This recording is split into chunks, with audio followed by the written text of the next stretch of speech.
रामकृष्ण हरी. ईश्वराच्या कृपेशिवाय कोणतीही अनुभव प्रचिती येणार नाही. भगवान श्रीकृष्ण भगवद्गीतेत सांगतात, सर्व धर्म परित्याज्य मामेकम शरण. तो तुझा स्वभाव धर्म टाकून मला शरण ये. तू जी क्रिया करतो, कर्म करतो, जी भक्ती करतो, तुझा जो भाव आहे, हे सारं मला अर्पण कर आणि मला शरण ये. त्याच वेळेस तुला तो आत्मसाक्षात्कार होईल, ती अनुभव प्रचिती येईल आणि सोहमबोध, मी तोच आहे, मी भगवंताचा अंश आहे, याचा अनुभव तुला येईल. हे सांगताना संत शेख मोहम्मद महाराज एका ओवीतून सांगतात, ईश्वर कृपे अनुभव प्रचिती, भाव भक्ती वैराग्य सोहम स्थिती, येणे प्रकारे जे अनुसरती, ते साधू ईश्वरत्वे.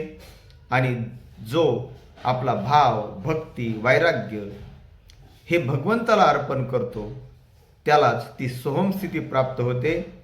आणि याचं जे अनुकरण करतात, भगवंताला शरण जातात, तेच खरे भक्त, तेच खरे साधू आहेत, हे आपल्याला संत सांगतात. रामकृष्ण हरी.